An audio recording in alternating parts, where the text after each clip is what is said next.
नमस्कार दोस्तों, स्वागत है आपका अपना यूट्यूब चैनल टुडे एग्जाम पर। दोस्तों एसएससी जीडी एग्जाम 2023 जिसमें मात्र 5 दिन शेष बचे हुए हैं, जो आपका 10 जनवरी से स्टार्ट होकर 14 फरवरी के बीच कराई जाएगी। इससे संबंधित हम प्रैक्टिस सेट के वीडियो को देख रहे थे और ये आज आठवीं प्रैक्टिस सेट का वीडियो है। इससे पहले हमने 7 प्रैक्टिस सेट का वीडियो आप लोगों को ऑलरेडी प्रोवाइड करा दिया है। आशा करते हैं कि आप देखे ही होंगे। साथ ही साथ इस प्रैक्टिस सेट के वीडियो का जो पीडीएफ है आपको हमारे टेलीग्राम चैनल पे प्राप्त होता है, तो आप टेलीग्राम चैनल भी ज्वाइन कर सकते हैं। डिस्क्रिप्शन में लिंक मिल जाएगा। इस प्रैक्टिस सेट के वीडियो में आपको स्टैटिक्स, जीके, जीएस के साथ साथ इंपॉर्टेंट करंट अफेयर के प्रश्न देखने को मिलता है, जो आपके एग्जाम के लिए काफी उपयोगी सिद्ध होगी। तो चलिए दोस्तों शुरू कर लेते हैं। पहला प्रश्न है हमारा, पृथ्वी के सबसे निचले भाग को क्या कहा जाता है? CHSL 2013 में आया हुआ क्वेश्चन है। देखिए, पृथ्वी के मेनली 3 भाग होते हैं। जो सबसे ऊपरी भाग होता है इसे क्रस्ट कहा जाता है, या हिंदी में इसे भूपर्पटी कहा जाता है। ठीक है, जो बीच वाला भाग होता है इसे हम मेंटल कहते हैं। क्या कहते हैं? मेंटल कहते हैं। और जो सबसे निचली वाला भाग होती है उसे हम क्रोड कहते हैं, या इसे ही हिंदी में गुरुमंडल कहते हैं। तो ऑप्शन नंबर ए यहाँ पे राइट आंसर हो जाएगा। अगर आपसे कोई पूछे कि गुरुमंडल में किस धातु की बहुलता होती है, तो निकेल और फेरस। निकेल प्लस जो है Fe जो है, फेरस जो है, लोहा जो है, इसमें ज्यादा पाया जाता है आपको कहाँ पे? गुरुमंडल में या क्रोड में। अगर आपसे कोई पूछे कि क्रस्ट पे सबसे अधिक कौन सा तत्व पाया जाता है, तो ऑक्सीजन सबसे अधिक पाया जाता है। दूसरा स्थान अगर कोई आपसे पूछ ले तो सिलिकॉन जो है, सिलिकॉन सबसे अधिक द्वितीय पाए जाने वाली जो है तत्व है आपके भूपर्पटी पे। और तीसरा स्थान आता है आपका एल्यूमिनियम के। ठीक है, तो ये भी आपको ध्यान रखना है। कई बार एग्जाम में क्वेश्चन पूछा गया है, सियाल सीमा करके इससे आता है। ठीक है, सिलिका और एल्यूमिनियम है ना, सियाल और सीमा है ना। तो यहाँ पे सिलिकॉन को आप किस चीज में रखते हैं? तो ये अर्धचालक है, ऑक्सीजन को तत्व मानेंगे, और एल्यूमिनियम को क्या मानेंगे? धातु मानेंगे। तो इस प्रकार से क्रस्ट में पहला स्थान, दूसरा स्थान और तीसरा स्थान पाए जाने की जो है मात्रा है प्रतिशतता के हिसाब से। गुरुमंडल में क्या पाया जाता है? निकेल और फेरस। गुरुमंडल सबसे निचला परत, क्रस्ट सबसे उचला परत, बीच वाला परत को मेंटल कहते हैं। मध्य मंडल वायुमंडल का एक पार्ट होती है। अगला प्रश्न है हमारा, प्रथम पंचवर्षीय योजना का संबंध किस मॉडल पर आधारित है? देखिए, प्रथम पंचवर्षीय योजना और द्वितीय पंचवर्षीय योजना, एसएससी हो, रेलवे हो, या फिर कोई भी अन्य एग्जाम हो, यहाँ पे बार बार पूछे जाता है। यहाँ पे ये क्वेश्चन रिपीट किया जाता है एग्जाम के अंदर, तो आपको दोनों कम से कम जरूर याद रखना चाहिए। तो प्रथम पंचवर्षीय योजना हैराल्ड डोमर के मॉडल पर आधारित था। इसकी कार्यकाल होती है 1951 से लेकर 1956 ईस्वी तक। और इस समय का जो प्रधानमंत्री होते हैं भारत का, ये जवाहरलाल नेहरू होते हैं, है ना, जवाहरलाल नेहरू होते हैं। तो ये बात भी आपको ध्यान रखना है। आजकल एग्जाम में क्वेश्चन आते हैं कि उस फला पंचवर्षीय योजना के समय प्रधानमंत्री कौन थे, तो आपको ये भी देख लेना है। ठीक है, इसके बाद पीसी महालनोबिस का जो मॉडल है, ये सेकंड पंचवर्षीय योजना जो था इसी पर आधारित था, पीसी महालनोबिस के मॉडल पे। ठीक है, आपको ये बात भी ध्यान रखना है। डीपी धर मॉडल पे जो है 5वीं पंचवर्षीय योजना आधारित थी। पंचवर्षीय योजना बनाने वाली बॉडी इंडिया के अंदर कौन सा था? तो योजना आयोग। योजना आयोग जो है ये पंचवर्षीय योजना बनाने, निर्माण करने का जो है काम किया करता था, लेकिन इसे 2015 में टर्मिनेट करके इसके स्थान पे जो है नीति आयोग को लाया गया है। नीति आयोग को लाया गया है। नीति आयोग का अध्यक्ष कौन होता है? तो भारत का प्रधानमंत्री होता है, वर्तमान में नरेंद्र मोदी है। नीति आयोग के उपाध्यक्ष कौन है अभी? तो सुमन बेरी है। इसके बाद जो है आपका नीति आयोग का CEO कौन है? तो परमेश्वरम है। तो ये सभी बातों को आपको ध्यान रखना होगा नीति आयोग के रिगार्ड में। आपको अगर कोई पूछे योजना आयोग की स्थापना कब हुई थी, तो 1950 में हुई थी, 15 मार्च 1950 को। इसके अलावा अगर आपसे ये कोई पूछ दे कि योजना आयोग जब तक प्रचलन में रहा कितने योजना का निर्माण किया, तो ये अपने लाइफ में जो है 12 योजना बनाए, और लास्ट योजना जो था 2012-2017 था, जो बीच में ही ब्रेक करके 15 में से ब्रेक करके नीति आयोग बना दिया गया। चलते हैं आगे। अगला प्रश्न है हमारा, भारतीय नौसेना के पहले विमान वाहक पोत का नाम क्या था? देखिए, भारतीय नौसेना के पहले विमान वाहक पोत का नाम जो था INS विक्रांत। और ये कहाँ से खरीदा गया था? तो ये इंग्लैंड से खरीदा गया था। कहाँ से? इंग्लैंड से खरीदा गया था। ठीक है, बाद में इसे रिटायरमेंट दे दिया गया। और अभी अभी जो प्रथम स्वदेश निर्मित जो है विमान वाहक पोत बनाया गया है, स्वदेश निर्मित विमान वाहक पोत, वो भी प्रथम, इससे पहले कभी नहीं बना था। ये कौन बनाया है? जो है कोचीन शिपयार्ड। कौन बनाया है? कोचीन शिपयार्ड के द्वारा बनाया गया है। तो इसका भी नाम INS विक्रांत ही दिया गया है। आई होप ठीक से समझिए, आराम से समझिए। INS विक्रांत जो है सबसे पहले इंग्लैंड से पुराना खरीदा गया, भारतीय नौसेना में डिप्यूट किया गया, लेकिन जो है इसकी अवस्था मतलब घट जाने के कारण इसे रिटायरमेंट दे दिया गया इस विमान को। तो भारत के पास एक ही विमान बचा था नौसैनिक विमान वाहक पोत INS विक्रमादित्य, लेकिन अभी अभी 2022 के अंदर ही INS विक्रमादित्य नामक विमान का निर्माण जो है कोचिन शिपयार्ड के द्वारा किया गया है, तो फिर से 2 हो गया। तो INS विक्रमादित्य पहला भी था और लेटेस्ट जो 2022 में स्वदेश निर्मित बना है उसका भी नाम इसी के सम्मान में रखा गया है, INS विक्रांत। आई होप आप समझ गए होंगे। और INS विक्रमादित्य जो है ये भारत के लिए अभी कार्यरत है, विमान वाहक पोत है और इसे रूस से खरीदा गया था। ठीक है, इसे रूस से खरीदा गया था और रूसी सेना में इसका नाम मिखाइल गोर्बाचे था। ठीक है, ये बात भी आपको ध्यान रखना है। अगला प्रश्न है हमारा, निम्नलिखित में से कौन सा कथन पादप कोशिका के बारे में सत्य नहीं है? देखिए, कोशिका शब्द का सबसे पहले प्रयोग जो है रॉबर्ट हुक नामक वैज्ञानिक ने किया था। रॉबर्ट हुक नामक वैज्ञानिक जो है कोशिका शब्द के सर्वप्रथम प्रयोग किया था। इसके बाद मैं आपको बता दूं, अगर आपसे कोई पूछे कि जीवित कोशिका का खोज करने का श्रेय किसे दिया जाता है, तो एंटोनियो ल्यूवेनहॉक को दिया जाता है। ल्यूवेनहॉक को दिया जाता है आपका जीवित कोशिका खोज करने का श्रेय। तो जो पादप कोशिका होता है और जंतु कोशिका होता है उसमें मेनली डिफरेंट क्या होता है कि जंतु कोशिका में जो है आपका कोशिका भित्ति पाई जाती है। तो एकदम सत्य है कि भाई कोशिका भित्ति पाई जाती है पादप कोशिका में, यहाँ माफ कीजिएगा, जंतु कोशिका में कोशिका भित्ति नहीं पाई जाती है, पादप कोशिका में मेनली कोशिका भित्ति पाई जाती है। तो ऑप्शन नंबर 1 तो एकदम सही है। पादप कोशिका के बारे में जो गलत है वो पहचानना है अपने को। सेंट्रोसोम अनुपस्थित रहता है, सेंट्रोसोम, तो सेंट्रोसोम अनुपस्थित रहता है पादप में, बहुत सही। कोशिका भित्ति नहीं पाया जाता, ये गलत है। कोशिका भित्ति पाए जाने के कारण ही मेन जो है अलग होता है जंतु कोशिका से आपका पादप कोशिका। इसमें लवक पाए जाते हैं, जैसे आप क्लोरोफिल वगैरह के नाम सुने होंगे, जो प्रकाश संश्लेषण की आवश्यकता होता है, तो ये लवक के श्रेणी में आते हैं, तो ये तो पाए ही जाते हैं। तो ऑप्शन नंबर सी यहाँ पे राइट आंसर हो जाएगा। अगला प्रश्न हमारा, गोवा को एक संपूर्ण राज्य का दर्जा किस संवैधानिक संशोधन के द्वारा प्राप्त हुआ था? CGL 2020 में आया क्वेश्चन है। देखिए, गोवा को सबसे पहले जो है विदेशियों के द्वारा कब्जा किया गया था 1510 ईस्वी में, है ना। पुर्तगाली इस पर कब्जा जमाए थे अपना, ठीक है। उसके बाद सबसे बाद में इसे रिलीज किया गया 1961 ईस्वी में। देश आजाद हो गया 1947 में, लेकिन इसे रिलीज नहीं करा पाए थे, ठीक है। तो इसे हम रिलीज कब कराए? 1961 में। तो गोवा को जो है एक संपूर्ण राज्य का दर्जा कब दिया गया? गोवा पर कहां पर है? मैप पे आप देख रहे हैं महाराष्ट्र, जैसे ये मान लीजिए बरकाटा के महाराष्ट्र है, तो यहाँ पे ये छोटकू जो है गोवा है, इस प्रकार का है गोवा, ठीक है। तो गोवा को जो है 56वां संविधान संशोधन के द्वारा एक राज्य का दर्जा दिया गया, ठीक है। और वर्तमान में अगर आपसे कोई पूछ ले कि गोवा के CM कौन है, तो प्रमोद सावंत जो है ये फिर से डिप्यूट हुए हैं आपका 2022 में, क्योंकि विधानसभा चुनाव 2022 में 5 राज्यों में हुआ जिसमें गोवा भी शामिल था। अगर आपसे कोई पूछ ले कि गोवा के राज्यपाल कौन है, तो पिल्लई जो है ये गोवा के राज्यपाल हैं। गोवा में कौन सी भाषा बोली जाती है? तो कोंकणी भाषा बोली जाती है। गोवा का फेमस त्योहार क्या है? सिमगो त्योहार जो है गोवा का फेमस त्योहार है। गोवा में कौन सा अभयारण्य है? भगवान महावीर राष्ट्रीय उद्यान जो है आपका गोवा में ही स्थित है। ये सभी बातों को आपको ध्यान रखना है। 73वां संविधान संशोधन ये पंचायती राज व्यवस्था से संबंधित है, पंचायती व्यवस्था से संबंधित है आपका जो है 73वां संविधान संशोधन। 92वां संविधान संशोधन जो 4 भाषा को संवैधानिक दर्जा दिया गया था, मैथिली, संथाली, बोडो और डोगरी, इससे संबंधित है आपका। बोडो, संथाली और आपका एक था डोगरी, ये दिया गया था। चारों भाषा को जो नॉमिनेट किया गया था संविधान के अंदर, इससे संबंधित है। और एक और आपसे पूछा जाता है 52वां संविधान संशोधन, ये आपका दल बदल अधिनियम से संबंधित है, तो ये बात भी ध्यान रखेंगे। 61वां संविधान संशोधन पूछा जाता है जो मतदान की उम्र को घटाकर 21 से 18 किया गया था, इससे संबंधित है। अगला प्रश्न है हमारा, भारत और वियतनाम के संयुक्त थल सेना अभ्यास बिनबैक्स 2022 का आयोजन कहाँ हुआ? देखिए, इंपोर्टेंट करंट अफेयर में से ये क्वेश्चन रहेगा, क्योंकि बिनबैक्स जो है काफी इंपोर्टेंट थल सेना का अभ्यास है और ये हुआ है आपका पंचकूला में।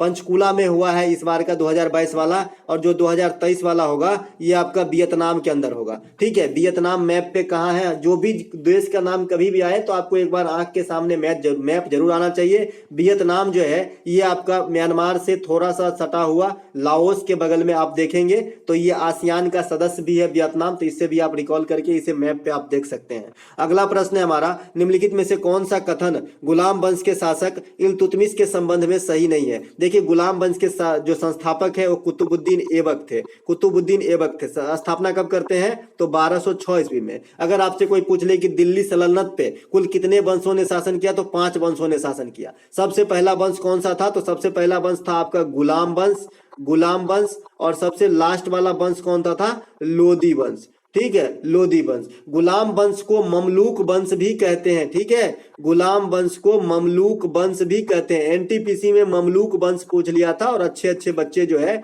वहां पे अपनी पेन खटखटा के आ गए और गलती करके आ गए। ठीक है, ममलूक वंश जो है गुलाम वंश को ही कहा जाता है। तो इसके एक प्रमुख शासक हुए इल्तुतमिश। इसी की बेटी थी रजिया सुल्तान। इसी की बेटी थी आपका रजिया सुल्ताना, जो भारत के प्रथम महिला शासिका हुई।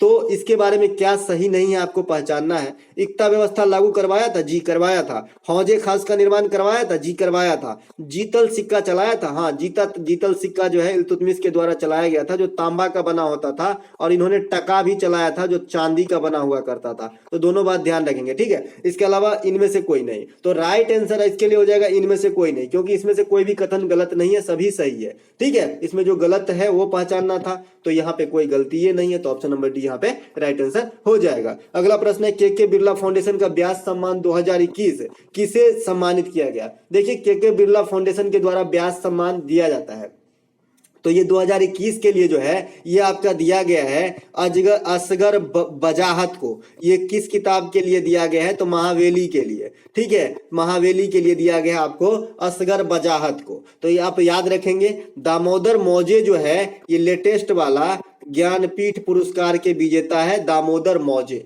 ठीक है, तो ये भी ध्यान रखेंगे। शांतो पाबो जो है ये 2022 के जो है चिकित्सा के नोबेल पुरस्कार के विजेता है, शांतो पाबो। ठीक है, 2022 में चिकित्सा के नोबेल मिला है इनको, शांतो पाबो को, एकमात्र आदमी को मिला है।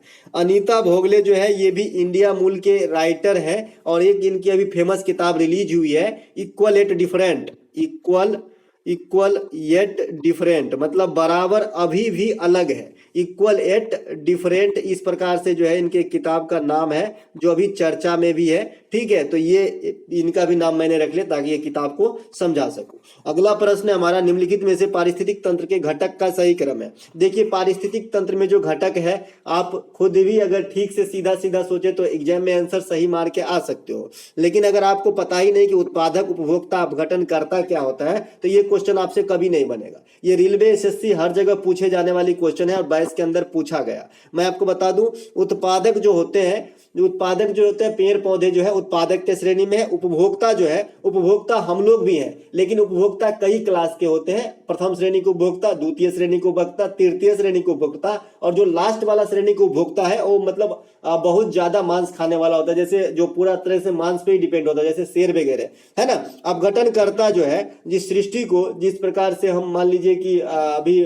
कोई भी जीव जंतु है जब वो मर जाता है तो पुनः सृष्टि में लौट जाता है, मतलब मिट्टी बन जाती है, तो इसे अपघटन कौन करता है, उसे नाश कौन करता है, उसे अपघटन करता कहते हैं। ठीक है, तो यहाँ पे सही तंत्र क्या होगा तो उत्पादक उपभोक्ता अपघटन करता, यही सही है। ऑप्शन नंबर ए यहाँ पे राइट आंसर है। दूसरा ऑप्शन अगर देखें तो उपभोक्ता पहले उपभोग ही करोगे, पहले उत्पादन करोगे, तो ये गलत है। उत्पादक अपघटन करता उपभोक्ता, पहले उत्पाद किया और समाप्त कर लिया तो फिर उपभोग कब करोगे, तो ये भी गलत है। अपघटन करता, पहले अपघटन ही कर दिए तो इससे तो मेनली क्या है, ऐसे प्रश्न को बनाने के लिए आपको इसकी जो डिफिनीशन है वो आपको समझना पड़ेगा कि एक्चुअली क्या होता है। एक एग्जाम में आपसे क्वेश्चन पूछा जाता है कि इस सृष्टि के जो है अपमार्जक किसे कहा जाता है, पृथ्वी का अपमार्जक किसे कहा जाता है, तो जीवाणु और कवक को जो है, जीवाणु और कवक को जो है इस पृथ्वी का अपमार्जक कहा जाता है। अपमार्जक कहने का मतलब सर्फ होता है ना, कपड़ा धोने वाला, तो उस प्रकार से तो ये जीवाणु और कवक ही है जो कोई भी चीज को, कार्बनिक पदार्थ जो मर सरगल जाते हैं उसे बदल देता है, फिर से प्रकृति को लौटाने का काम करता है, उसे मतलब डिकाई कर देता है। ठीक है, तो यहाँ पर ऑप्शन नंबर 1 राइट आंसर हो जाएगा। अगला प्रश्न हमारा, निम्नलिखित में से कौन सा कथन धातु के बारे में सत्य नहीं है। देखिए धातु के बारे में क्या सत्य नहीं है, एसएससी सीपीओ 21 में पूछा गया है। धातु विद्युत के सुचालक होते हैं, एकदम होते हैं, अगर सुचालक नहीं तो धातु नहीं। ठीक है, और लेकिन एक अधातु भी है जो विद्युत का सुचालक है, तो ये भी ध्यान रखिएगा। ग्रेफाइट जो है ये नॉन मेटल में आते हैं, लेकिन ये भी विद्युत के सुचालक है, ठीक है, जिसका उपयोग आप पेंसिल बनाने में, नाभिकीय रिएक्टर में मंदक के तौर पे करते हैं, है ना। तो ये बात भी ध्यान रखना है, ठीक है। इसके बाद ग्रेफाइट के बारे में हमने सीखा। धातु का घनत्व तो अधिक होता है, धातु का घनत्व जो है अधिक होता है, यहाँ पे अधिक शब्द जो है छूट गया है। धातु का घनत्व जो डेंसिटी होती है ये भी अधिक होता है, तो ये दोनों तो सही हो गया। धातु के गलनांक निम्न होता है, ये नहीं जमा। धातु तन्य होते हैं, ये भी सही है। अब सोना को देख लीजिए, सोना कितना तन्य है। जो 5 ग्राम सोना खरीदते हैं हम अंगूठी बना डालते हैं, 10 ग्राम सोना खरीदा हमने पूरा चैन बना डाला, तो ये कितने तन्य है, कितने नमनीय होते हैं, ठीक है। तो ये भी सही है ना। ऑप्शन नंबर सी यहाँ पे राइट आंसर हो जाएगा। जो धातु के बारे में ये गलत कथन को दर्शा रहा है। धातु का जो जनरली गलनांक है या क्वथनांक है ये उच्च हुआ करता है। जैसे आप टंगस्टन का संकेत W होता है, अगर इसकी गलनांक ले लें तो इसकी जो है आपका जो है 3500 डिग्री सी से भी अधिक है। तो ये बात आपको यहां से भी पकड़ सकते हैं ना। तो ऑप्शन नंबर सी यहाँ पे राइट आंसर हो जाएगा। अगला प्रश्न है हमारा, रामसर साइट में शामिल कंजली झील भारत के किस राज्य में है। देखिए रामसर साइट में भारत में अब जो है 75 प्लेस हो गया है। कितना, 75 जगह जो है भारत का रामसर साइट में शामिल हो चुका है ना। इसमें सबसे अधिक अगर आपसे पूछे कि कौन से राज्य का जगह जो है रामसर साइट में शामिल है, तो तमिलनाडु राज्य का साइट सबसे अधिक साइट जो है रामसर साइट में शामिल है। रामसर साइट में अगर आपसे कोई पूछ ले कि सबसे अधिक स्थान किस देश का है, तो सबसे अधिक इसका जो है इंग्लैंड का जो है सबसे अधिक साइट शामिल है रामसर के लिस्ट में। ये सब तो हो गई एक्स्ट्रा फैक्ट। तो यहाँ पे जो कंजली झील है ये आपका पंजाब में स्थित है, जो रामसर साइट में शामिल है, इंपॉर्टेंट रहेगा। उड़ीसा में जो है आपका चिल्का झील, जिसे सर्वप्रथम रामसर साइट में शामिल भी किया गया था। चिल्का झील ये खारे पानी का झील है और ये इंडिया की सबसे बड़ी झील भी है खारा पानी के अंदर। जम्मू कश्मीर में जो बुलर झील है ये भी रामसर साइट में शामिल है। बुलर झील से हमने एक प्रश्न बताया था कि प्लेट टेक्टोनिक सिद्धांत के आधार पर बना हुआ झील बुलर झील है, जो भारत में ताजे पानी के सबसे बड़ी झील है, ठीक है। राजस्थान में केवला देवी घाना पक्षी विहार वगैरह भी जो है आपका रामसर साइट में शामिल है। अगला, हाँ, बिहार का एकमात्र शामिल है, इसे भी आप याद रखेंगे, बेगूसराय का कवर झील। अगला प्रश्न है हमारा, वैसे जीव जिन पर अस्तित्व का संकट आ गया हो किस बुक में दर्ज किए जाते हैं।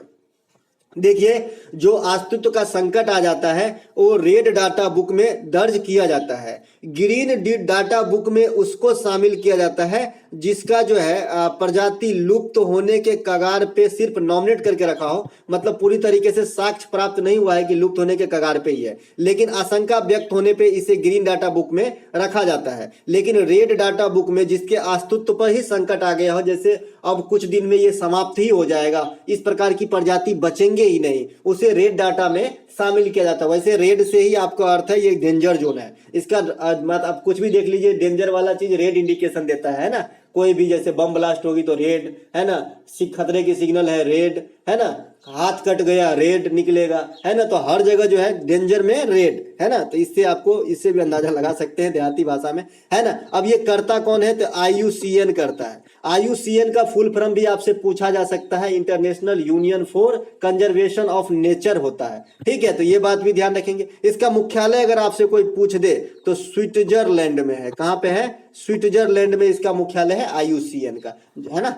अगला प्रश्न है हमारा, प्रतिवर्ष पोलियो दिवस कब मनाया जाता है। देखिए प्रतिवर्ष पोलियो दिवस जो है ये आपका 24 अक्टूबर को मनाया जाता है। कब मनाया जाता है, ये मिसप्रिंट हो गया है, सितंबर लिखा गया है, 24 अक्टूबर को मनाया जाता है, ठीक है, पोलियो दिवस। कैसे याद रखेंगे, तो 24 अक्टूबर 1945 को क्या हुआ था, UNO की स्थापना, संयुक्त राष्ट्र संघ की स्थापना होती है, तो उसी दिन पोलियो दिवस भी मनाया जाता है, ध्यान रखिए। 22 मार्च को जो है अंतर्राष्ट्रीय जल दिवस मनाया जाता है, वाटर डे मनाया जाता है, ठीक है। और 22 मार्च को बिहार दिवस भी मनाया जाता है इंडिया के अंदर, तो ये बात भी रखेंगे। 26 दिसंबर को जो है वीर बाल दिवस मनाया जाता है, वीर बाल दिवस मनाया जाता है। 31 अक्टूबर को एकता दिवस मनाया जाता है। तो ये सभी बातों को आपको ध्यान रखना है। एकता दिवस जो है सरदार वल्लभ भाई पटेल के जन्मदिन के अवसर पे मनाया जाता है। क्रिकेट के सभी प्रारूपों में शतक बनाने वाले कितने भारतीय खिलाड़ी हैं। देखिए क्रिकेट के सभी प्रारूपों में अब तक 4 भारतीय खिलाड़ी जो है शतक बनाए हैं। सबसे पहले नाम आता है आपका सुरेश रैना का।